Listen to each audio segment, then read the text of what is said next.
যৌবনে মনে হয়নি কখনো বুড়ো হব। চাকরি ছেড়ে অবসর হলো, আজ আমি বৃদ্ধ।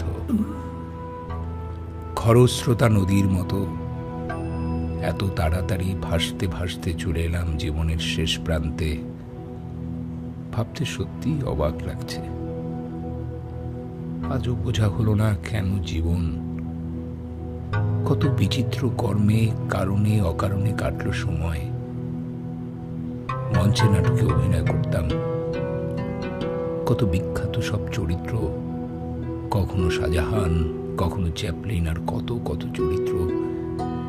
যেন চরিত্রের সাথে আমি সেই মানুষটি হয়ে উঠেছি। সে এক আশ্চর্য মুহূর্ত, অন্য অনুভূতি। নাটকের মাধ্যমে মানুষকে নৈতিক শিক্ষা দেবার চেষ্টা। কিন্তু হায়, আমাদের অনেকের মাঝে নেই ন্যূনতম সেই নৈতিক শিক্ষা। মুখে সবার সাম্যবাদের স্লোগান, কিন্তু অন্তরে অনেকেই লালন করে চলেছে সাম্রাজ্যবাদের অভিশপ্ত বীজ। জানি না ব্যক্তি মানুষের প্রকৃত রূপটাই এমন কিনা। মনে হচ্ছে মানুষকে ধোঁকা দিচ্ছি, কিন্তু জীবনের এই বয়স আর বোধে এসে মানুষের সঙ্গে প্রতারণা করতেও মন সায় দিচ্ছে না, কোলাচ্ছে না শরীর আর তার মেজাজও। তাই নাটকের দল থেকে বিদায় নিয়েছি। সমস্যা থেকে সরে আসা এটাও এক ধরনের স্বার্থপরতা, আত্মকেন্দ্রিকতা। স্বার্থপরতার উপরে ওঠা কজনের পক্ষেই বা সম্ভব? আর অত বড় মানুষই বা হতে পারলাম কই? তবুও একটু মানসিক প্রশান্তির লোভে দুদিন বেশি বাঁচবার আশায় সরে এলাম। এই সিদ্ধান্ত যে আমাকে খুব বেশি মানসিক প্রশান্তি দিয়েছে তা নয়, তবু খানিকটা যে দিয়েছে তা সত্য। এখন বাচ্চাদের সঙ্গে মজার সময় কাটাই, বাসায় তাদের সামনে নাটকের ছোট ছোট অংশে অভিনয় করি। তারা স্বেচ্ছায় খুশিতে চিৎকার করে, হাততালি দেয়। আমার ভালো লাগে। ছোট ছোট কচি মুখগুলোর সান্নিধ্যে যে প্রশান্তি, আর কোথাও পাই না। মনে হয় প্রতিনিয়ত আমার আয়ু বৃদ্ধি করছে। আসলেই কি, নাকি নিছক মনের ভাবনা, জানি না।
বুঝলি নুরি,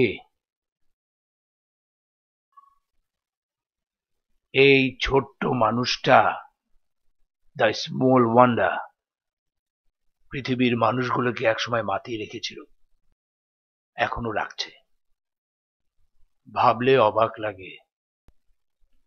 অথচ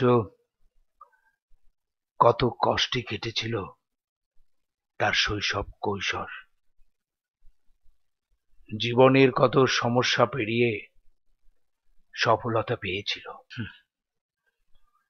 এই বইটা না পড়লে বোঝা যায় না, তবে একটু বেশিই করেছিল এই যা।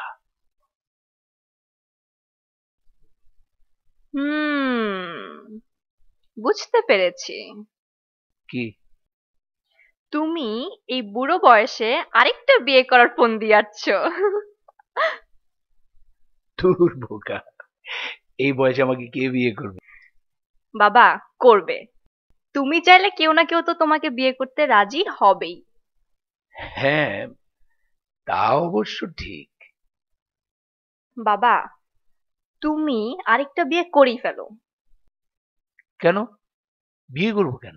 তুমি আরেকটা বিয়ে করলে আমার একটু আরাম হবে, তোমাকে সবসময় দেখাশোনা করার একটা মানুষ পাওয়া যাবে। তুই তো আমাকে দেখছিস, আমাকে আর কারো দেখার দরকার নেই। আমি সবসময় থাকবো বুঝি? থাকবি না তো তুই যাবি কোথায় আমাকে ছেড়ে? কোথায় যাবি আমাকে ছেড়ে?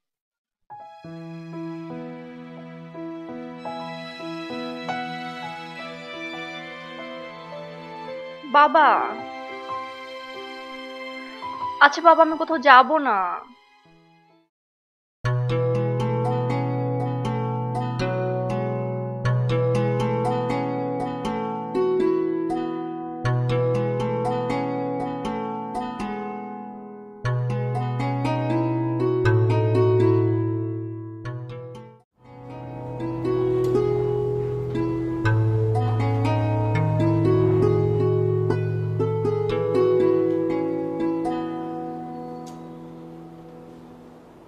নুরি,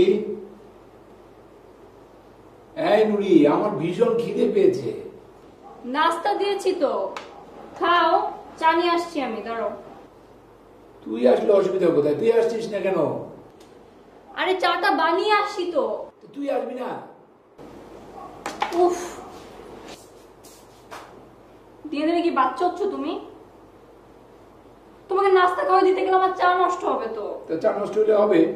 হলে হবে না, তারপর তো আমাকে বানাতে হবে। বানাবি? সব কথার উত্তর রেডি তোমার। কিরে পেটু, নাস্তা করেছিস? 2 বার। 2 বার? অবশ্য ঠিক, তোদের এখন খাবারেরই সময়। দাদু, আজ সন্ধ্যায় কি নাটক হচ্ছে? নাটক?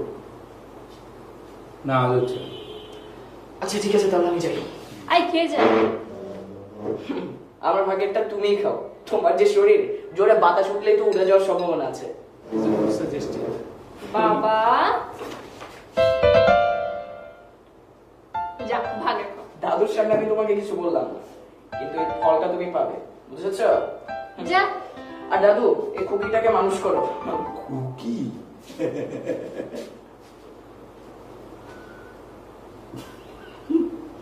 না, খাও।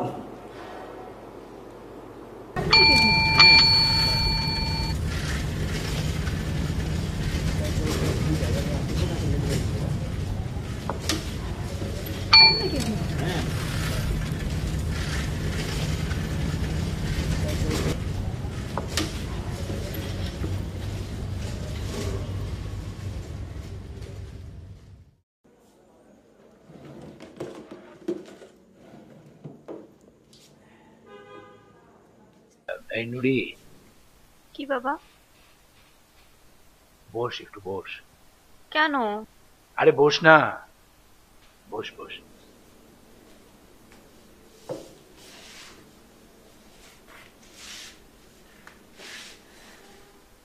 তোকে একটা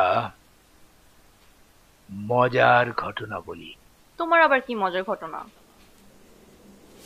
আমাদের নাটকের দল থেকে আমরা ওই রবীন্দ্রনাথের অচলায়তন নাটকটা করেছিলাম। তো আমি ওই নাটকে ওই রাজার চরিত্রটা করতাম। তো রাজার চরিত্রটা প্রায় নাটকের শেষের মাঝখানের দিকে রাজার অভিনয় করছি। ক্লাব মাঠে তোর নাটকটা মঞ্চায়িত হচ্ছে, অনেক লোক। হঠাৎ দেখে কি একটা লোক মঞ্চ উঠে এসেছে। কেউ কিছু বলতেও পারছে না, কারণ তো মঞ্চ তো কিছু করার নেই। তার কি হয়েছে জানিস? কি? সে লোকটা এসে আমার রাজার জামা ধরে টান দিচ্ছে, আমার আমার গোপে হাত দিচ্ছে, আমার মুখের এরকম করে টোকা মেরে দেখছে। আমি কিচ্ছু করতে পারছি না, এখন বুঝতে পারছি না এটা কোথেকে এলো, বুঝতে পারছি সামথিং রং। হ্যাঁ, তারপরে না ও লোকটা চলে গেল। তো আমি কোনোরকম ভাবে হাসিটা নিয়ন্ত্রণ করে চেপে চেপে আর বাকি সবাই কি করবে কিছু বুঝতে পারছিল না। পরে জানতে পেরেছি যে এটা একটা পাগল ছিল।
বাবা, বৃষ্টি ভিজে যাবে তো।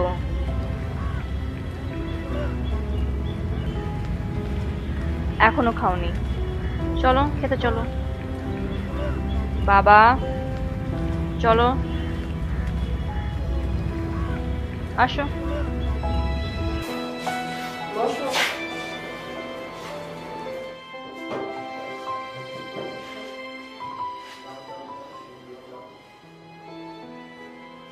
আমাকে ছাড়া যে খেতে চাও না, আমার বিয়ে হয়ে গেলে তখন? তার আগে আমি চলে যাব। কোথায় যাবে? মৃত্যু কি তোমার হাতে নাকি? আমার কেন জানি মনে হয় আমি আর বেশি দিন বাঁচব না।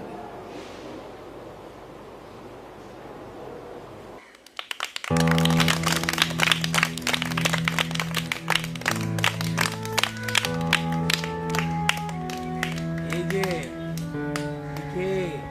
নাম বিশ্বকবি রবীন্দ্রনাথ ঠাকুর, অনেক গল্প, কবিতা, উপন্যাস আমাদের বাঙালিদের জন্য, আমাদের দেশের জন্য লিখে গেছে। ওনার একটা সঙ্গীত আছে, আমার সোনার বাংলা, আমাদের জাতীয় সঙ্গীত। এই জাতীয় সঙ্গীত রচনা করেছেন। আর এই যে ইনি হচ্ছেন একজন অনেক বড় মাপের শিল্পী, ছবি আঁকতেন। হ্যাঁ, আমাদের দেশে একসময় খুব অভাব অনটন হয়েছিল, মানুষ না খেয়ে মারা গিয়েছিল। তখন সেই দুর্ভিক্ষের সময়ে উনি অনেক বড় বড় ছবি এঁকেছিলেন। সেই ছবি এঁকে উনি সারা পৃথিবীর মানুষকে, আমাদের দেশকে চিনিয়েছিলেন। ওনার নাম কি? ওনার নাম হচ্ছে জয়নুল আবেদিন। হ্যাঁ, গুড। আর ইনি কে? বিদ্রোহী কবি নজরুল ইসলাম। এই কবিতাটা শুনুনি? বলো বীর চির উন্নত মম শির, শির নেহারি আমারি নত শির এই শিখর হিমাদ্রির। এই নজরুল আমাদের প্রাণের কবি, মরমী কবি। উনি কত গান, কত কবিতা, কত কত গল্প আমাদের জন্য লিখে গেছে। ওনার নাম কি? কবি নজরুল ইসলাম। আচ্ছা, এই যে আরেকজন, ইনিও হচ্ছেন একজন অনেক বড় মাপের শিল্পী, ছবি আঁকতেন। এই তোমাদের মতো শিশুদের নিয়ে উনি অনেক কাজ করেছেন। ওনার অনেক ভালো ভালো ছবি আঁকতেন, কৃষকদের ছবি আঁকতেন, মানুষের ছবি আঁকতেন, গ্রামের ছবি আঁকতেন। ওনার নাম হচ্ছে এস.এম. সুলতান। ঠিক আছে, এই যে ইনি কে বলতে পারো কেউ? পারো না? ইনি হচ্ছে ফকির লালন শাহ। হ্যাঁ, ভাব সাধক। এই গানটা শুনুনি? খাঁচার ভেতর অচিন পাখি কেমনে আসে যায়। আমাদের গ্রামে গঞ্জে সে অনেক সবাই চিনে থাকে। সে কি কোনোদিন স্কুলে পড়ালেখা করেনি, নিজে নিজেই এত বড় মানুষ হয়ে গেছে। বুঝতে পেরেছো? নিজে নিজেও অনেক বড় হওয়া যায়। তোমরাও একদিন এদের মতো, এই যে এদেরকে দেখছো না, এরা সবাই এক জায়গায়, সবাই সমান। এরা মানুষকে খুব ভালোবাসতো, দেশকে খুব ভালোবাসতো, সারা জীবন মানুষের জন্য কাজ করে গেছে। বুঝতে পেরেছো? এরা অনেক বড় বাপের মানুষ। এদের মতো তোমাদের হতে হবে, এর চেয়েও আরো বড় হতে হবে। পারবে না? পারবো?